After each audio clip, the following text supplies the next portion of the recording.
Sehat. Masih semangat ya belajar pada hari ini?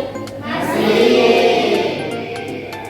Oke, untuk hari ini kita akan melakukan pembelajaran yang kemarin tentang materi dan struktur materi. Nah, ini ada kelanjutannya nih. Nah, sekarang sebelum kita mau melanjutkan pembelajaran pada hari ini, lebih baik kita berdoa dulu dan kita rasa bersyukur. Oke, untuk itu kelas silakan berdoa dulu. Semua siap. Sebelum belajar, marilah kita berdoa menurut agama dan kepercayaan masing-masing. Berdoa dimulai.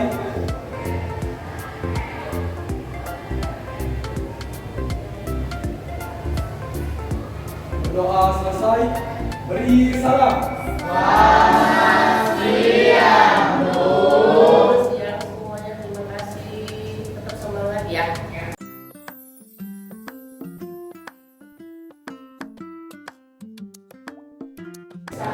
Dan berakhlak mulia, berkebudayaan domba, gotong royong mandiri, kreatif dan bernalar kritis, pelajar Pancasila, beriman dan bertakwa pada umat yang esa, dan berakhlak mulia, berkebudayaan domba, gotong royong mandiri, kreatif dan bernalar kritis. Terima kasih, Rara.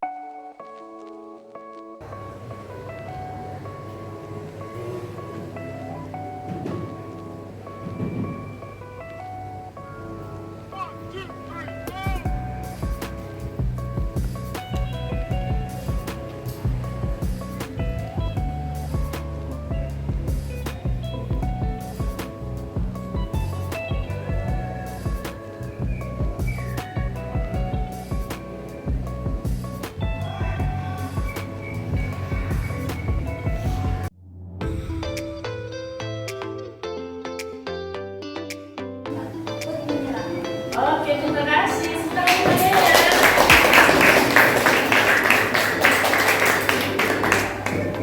Pokoknya segala sesuatunya kita harus terus mencoba. Belajar lagi, belajar lagi. Ya, oke. Makanya ini sebenarnya memberikan kalian motivasi supaya kalian tetap semangat belajar. Walaupun kalian tidak bisa mengerjakan sesuatu, tapi dengan adanya motivasi diri sendiri kalian bisa semangat belajar. Oke. Nah, baiklah. Saya akan bacakan untuk kalian di asap. Satu, deskripsikan perkembangan teori dan model serta perkembangan teori model atau dosen Thomson. Dosen ada J.J. Thomson. Ya, selanjutnya yang kedua, menganalisis perbedaan teori dan model atom, Dalton dan teori atom serta teori model atom Thomson. Yang ketiga, menganalisis masalah kontekstual yang terkait dengan perkembangan teori dan model atom. Kalau membicarakan masalah kontekstual, oke.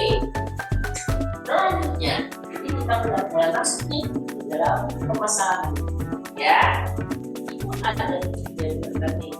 Ya, satunya gambar semangka, gambar terbuang kacang-kacangan, dan yang ketiga adalah nada atau berbicara. Sesuai dengan judulnya, apakah itu atom? Nah, kita lihat semangka. Di dalam semangka itu kita akan apakah atom? Tidak. Yang kedua, apakah kacang-kacangan termasuk atom? Tidak. Dan yang ketiga, apakah nada dan berbicara termasuk atom? Tidak. Oke, dan ke pertanyaan selanjutnya. Bagaimana dengan atom? Dengan unsur yang ada di alam. Oke, membahas tentang soal seperti ini. Kira-kira apakah ada yang bisa memberikan komentar atau memberikan pendapatnya apakah itu atom? Coba Oke, silakan. Oke.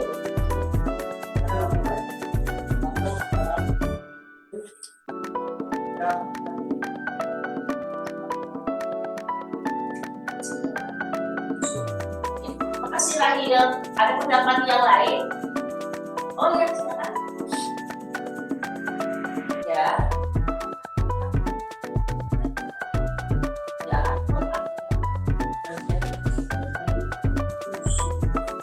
Oke, kita simpan dulu ya. Simpan dulu jawabannya dan jawabannya Rahil. Kita coba dulu dengan pertanyaan yang kedua. Bagaimana hubungan atom dengan unsur yang ada di alam? Coba siapa yang bisa memberikan pendapatnya ya? Mana Hadi? Jawab. Gimana atom dengan alam adalah bagaimana atomnya bebas Banyak hubungan atom bagaimana hubungan atom dengan unsur yang ada di dalam? Unsur yang ada di dalam banyak sudah. Nah, apa berasal dari alam? Oke, kita harus memberikan penjelasan kembali ya. Tapi yang pastinya bagaimana kalau misalnya kita kontrol dulu ya videonya ya.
Maka kalau berpikir bagaimana seandainya seperti kemudian kemudian sosial individual dan seterusnya sampai berpikir kira-kira apa yang lebih boleh? Maka juga kita berpikir antara pada terkait biasanya ditemukan tampak seperti gambaran ini, tetapi terjadi dan juga sampai dalam berpikir. Nah, seperti itulah semua zat yang ada sebelumnya. Nah, sudah kita lihat ada gambar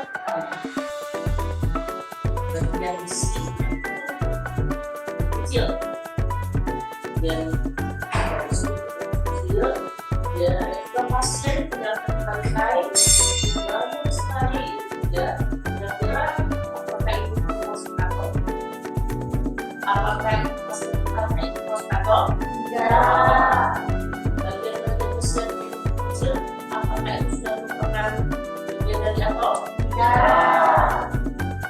Memberikan penjelasannya. Saya ingin kalian memberikan semua pendapatnya dalam LKPD, debat dan statistik yang akan saya lakukan di sini. Anak-anak itu sudah dibagikan kelompok yang mana kan? Ya. Kelompok satu sama kelompoknya. Ya, kelompok dua sama kelompoknya.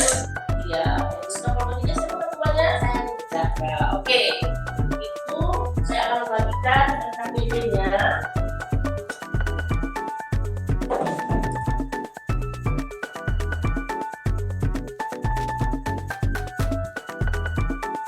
Nah, Nah, jadi kita simpulkan kalau misalnya perak ini kan warnanya berarti terus dan juga kita kan padat, kampung, dan warna berpelukan. Kalau dari warna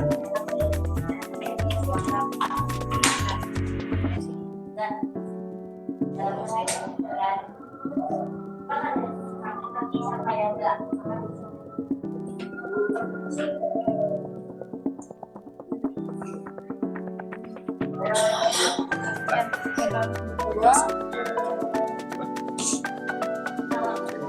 Perhatikan gambar apakah partikel bisa di sini dikatakan itu adalah dari inti atom yang terdiri dari proton dan neutron. Kata apakah Anda bisa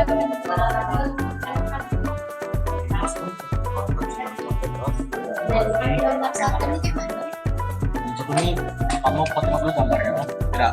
Terus dulu baru kamu deskripsi gambar itu sama apa? ada di permukaan? Itu mantap sekali. Terus ini selain ini.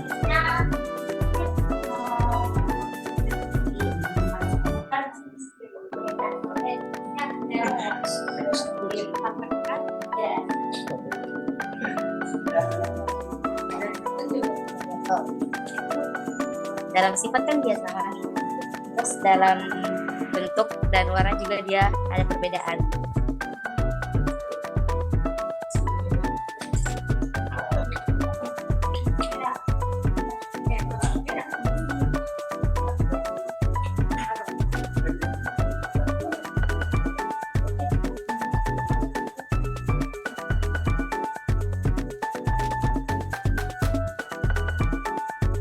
Ruang dalam setiap kelompok untuk menggunakan hasil presentasi. Oke, siapa yang berani? Saya mau Oke, silakan. Zara. Oke, Zara yang jelas, jangan santai saja. Ya, oke, silakan.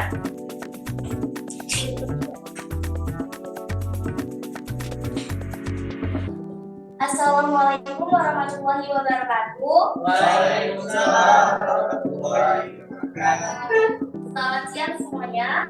Ya. Perkenalkan, nama saya Azza Rizka, pelajar dari kelompok 3. Di sini saya akan mempresentasikan hasil diskusi dari kelompok 3 dengan teori atom proton. Dari pertanyaan-pertanyaan yang ada di layar, saya akan menjelaskan dari diskusi kelompok saya. Nomor 1, perhatikan gambar 1. Apa partikel perak? Penyusun partikel dari perak adalah atom perak itu sendiri. Atom perak terdiri dari atom yang terdiri dari proton dan neutron di pusatnya.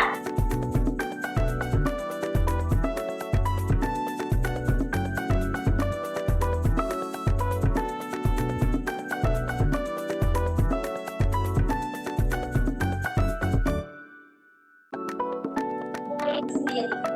Atom sulfur terdiri dari inti atom yang terdiri dari proton dan neutron di pusatnya, serta elektron yang mengelilingi inti tersebut.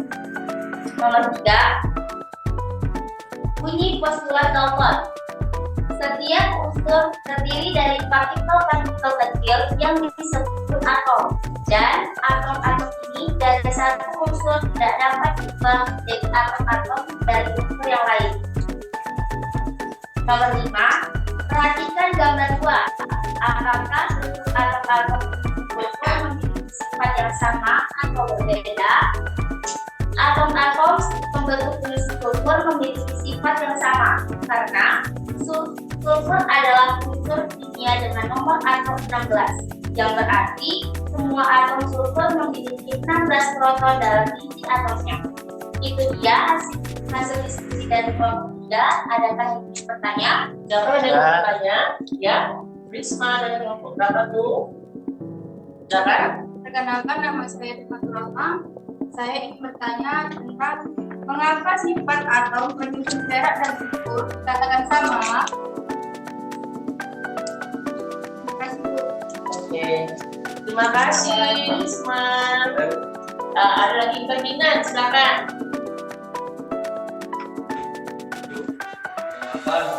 Dari kelompok ya, dari menanyakan perbedaan dari tutur dan cara yang berbeda cara lalu. Terima kasih.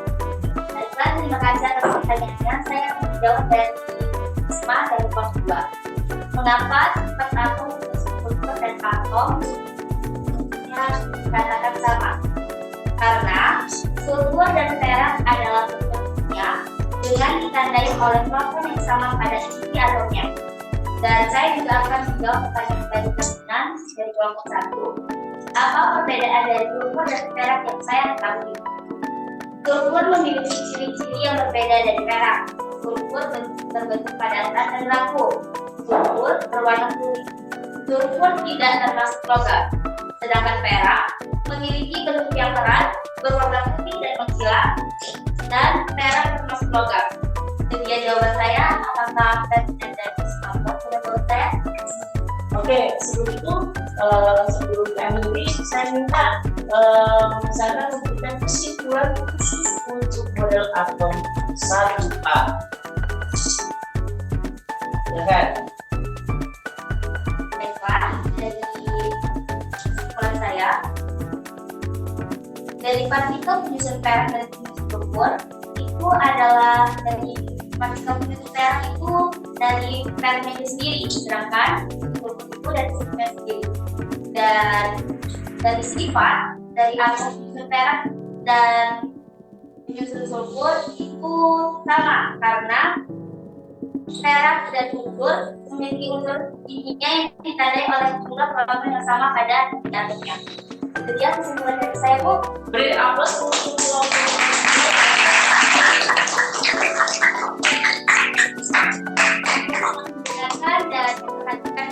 Dan terima kasih atas pertanyaannya. Saya akhiri. Wassalamualaikum warahmatullahi wabarakatuh. Waalaikumsalam warahmatullahi wabarakatuh. Itu dia setiap penjelasannya dari kelompok 3 sangat terperinci. Nah, sekarang saya minta untuk model 1B. Siapa yang berani untuk mempresentasikan? Oke, Desu dari kelompok 1. Silakan, jangan mau kalah ya dengan Zahra. Berikan yang terbaik dan juga memberikan penjelasannya jangan jelas ya, jangan sampai putus-putus, jangan santai aja, nggak ada yang tidak. Assalamualaikum warahmatullahi wabarakatuh. Waalaikumsalam warahmatullahi wabarakatuh. Selamat siang. Ya. Nama saya Joe dari kelompok 1. Di sini saya ingin mendeskripsikan hasil diskusi dari kelompok kami. Seperti yang ada di layar, apa itu percobaan tabung sinar katoda? Percobaan tabung sinar katoda adalah sebuah eksperimen yang penting dalam sejarah fisika yang membantu mengungkap sifat elektron. Percobaan ini pertama kali dilakukan oleh fisikawan J.J. Thomson pada tahun 1870. Nomor 2. Jelaskan 3 pergerakan sinar katoda saat dipengaruhi dengan listrik dan magnet. A. Pengaruh medan listrik. Elektron akan bergerak sepanjang medan listrik dari katoda ke anoda. Jika medan listrik cukup kuat, elektron ini dapat mencapai kecepatan tinggi dan bergerak dalam arah medan listrik. B. Pengaruh medan magnet. Ketika medan magnet diterapkan secara tidak lurus terhadap arah pergerakan elektron atau sinar katoda, gaya Lorentz akan berlaku. Gaya Lorentz ini akan menyebabkan elektron-elektron yang bergerak meletup menghasilkan pola gerakan yang pas dalam medan magnet. C. Gabungan medan listrik dan medan magnet. Ketika kedua medan ini digabungkan, pergerakan elektron akan dipengaruhi oleh dua gaya. Elektron-elektron akan mengalami percepatan ke arah elektroda positif karena medan listrik. Sementara juga mengalami deviasi akibat gaya Lorentz yang dari medan magnet. Nomor 3. Apa perbedaan model atom, dalton, dan model atom Thomson? Model atom dalton. Waktu pengembangan model atom dalton ditemukan oleh Johnson Dalton pada awal abad ke-19, sekitar tahun 18. Dalton menganggap atom sebagai bola yang keras dan tak tertekan. Sedangkan model atom Thomson ditemukan oleh J. Thomson pada awal tahun 1897. Thomson menemukan bahwa atom sebenarnya terdiri dari partikel bermuatan positif dan negatif. Model ini sering disebut sebagai kue buah bisnis atau model bisnis. Nomor 4. Bagaimana posisi elektron pada atom Thomson menurut Thomson? Model atom Thomson yang ditemukan oleh J. Thomson pada tahun 1890 menggambarkan atom sebagai suatu bola positif yang merata, di mana elektron bermuatan negatif tersebar ke dalamnya. Mirip dengan kismis dalam sebuah. Nomor 5. Apakah itu atom menurut Thomson? Atom dianggap sebagai bola positif yang merata, menyiratkan bahwa muatan positif terdistribusi merata di seluruh atom. Ini mewakili massa atom. Elektron yang bermuatan negatif dianggap tersebar dalam pintu positif atom. Oke, mungkin itu yang dapat saya sampaikan. Ada yang ingin bertanya? Apa? Silakan, saya mau bertanya. Ya, dari kelompok 2, Rido, silakan. Assalamualaikum warahmatullahi wabarakatuh. Waalaikumsalam warahmatullahi wabarakatuh. Kan, nama saya Bapak Rido dari kelompok 2. Saya ingin bertanya, coba kamu sebutkan posisi elektron pada atom Thomson. Ya. Terima kasih Rido.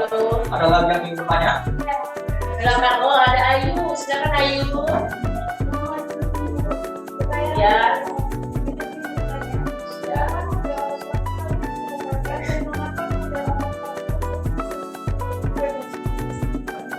Oke, apa model atom Thomson yang disebut sebagai kue buah bisnis?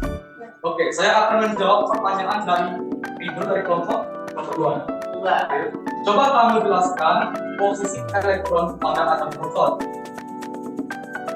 Model atom Thomson yang ditemukan oleh J. Thomson pada tahun 1890 menggambarkan atom suatu bola positif yang merata, di mana elektron bermuatan negatif tersebar ke dalam. Oke, nomor 2, pertanyaan dari kelompok 3, Ayu. Kapan model atom Thomson dikemukakan dan mengapa model atom Thomson sering disebut sebagai kue buah bisnis? Model atom Thomson dikemukakan pada tahun 1897. Mengapa model atom Thomson sering disebut sebagai kue buah bisnis? Karena model atom Thomson menggambarkan atom seperti bola pejal atau bola yang bermuatan positif dan di permukaannya tersebar elektron bermuatan negatif yang merata. Maka dari itulah model atom Thomson sering dikatakan seperti kue buah bisnis. Oke. Sekian dari saya. Wassalamualaikum warahmatullahi wabarakatuh. Benar, sebelum itu kamu harus bisa memberikan kesimpulan khusus untuk model atom Thomson. Kesimpulannya menurut versi kelompok 1. Kesimpulannya. Oke, kesimpulan menurut saya model atom Thomson itu seperti buah bisnis ya, karena model atom Thomson menggambarkan atom seperti bola pejal yang bermuatan positif dan bermuatan tersebar elektron bermuatan negatif. Itu aja. Oke, terima kasih. Tepuk tangan untuk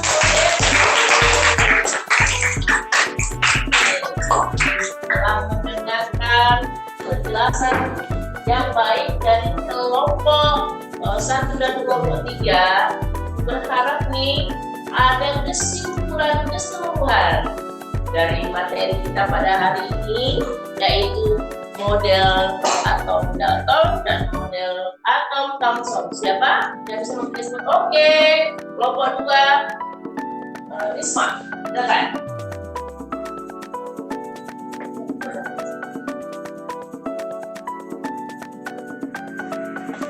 Yang ini ya, yang jelas, jangan terburu-buru. Simpan ya. Assalamualaikum warahmatullahi wabarakatuh. Waalaikumsalam warahmatullahi wabarakatuh. Selamat siang, perkenalkan nama saya Ismatul Rahman dari kelompok 2. Saya akan memberikan kesimpulan tentang metode LKPD pada hari ini. Kesimpulan pertama, saya akan membahas tentang partikel perak berikut penjelasannya. Penyusun partikel perak adalah atom perak. Atom perak terdiri dari tiga memiliki atom yang terdiri dari proton dan neutron sebenarnya, serta elektron yang mengelilingi inti tersebut. Atom-atom penyusun perak memiliki sifat yang sama karena perak adalah unsur kimia yang ditandai oleh jumlah proton yang sama pada inti atomnya. Kesimpulan kedua, saya akan membahas tentang partikel cepat. Berikut penjelasannya. Partikel penyusun struktur adalah atom struktur itu sendiri. Atom struktur terdiri dari inti atom yang terdiri dari proton dan neutron sebutannya, serta elektron yang mengelilingi inti tersebut. Atom-atom pembentuk penyusun struktur memiliki sifat yang sama karena struktur adalah unsur kimia dengan nomor atom 16, yang berarti semua atom itu memiliki 16 proton dan neutron. Kesimpulan ketiga, saya akan menjelaskan tentang tabung sinar katoda. Percobaan tabung sinar katoda adalah sebuah eksperimen yang penting dalam sejarah fisika yang membantu mengungkap sifat elektron. Pergerakan sinar katoda saat dipengaruhi medan listrik dan medan magnet, pengaruh medan listrik, pengaruh medan magnet, gabungan medan listrik dan gabungan medan magnet. Kesimpulan keempat, saya akan menjelaskan tentang perbedaan antara kesimpulan tentang atom dari John Dalton dan James Dalton. Model atom Dalton dikemukakan oleh Dalton pada awal abad ke-19 sekitar tahun 1809. Dalton menganggap atom sebagai bola keras yang tak pecah. Sebaliknya, model atom J.T.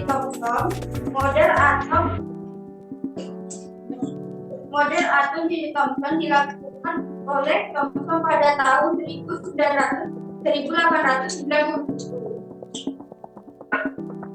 Thomson menemukan bahwa atom sebenarnya terdiri dari partikel bermuatan positif dan negatif. Model ini sering disebut sebagai P positif atau model positif.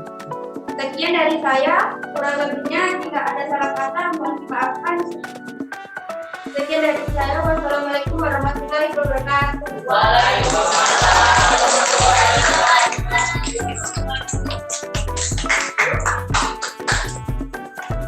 Iya, sudah nampak ya bahwa dari model atom Dalton dan dari model atom Thomson.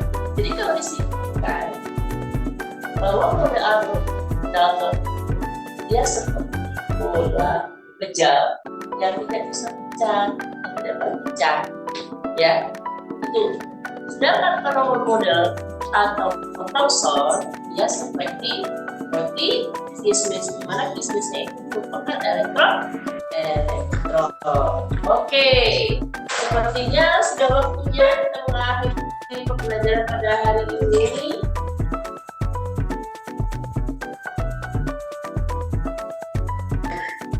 Selamat siang, Bu. Silakan ya, dipersiapkan. Jalan.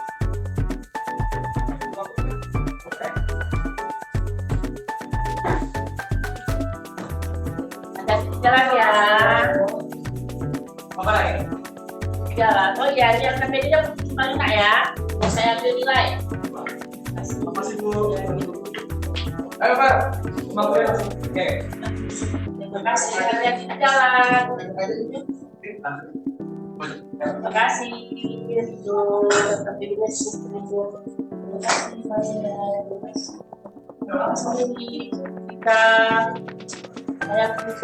Terima kasih.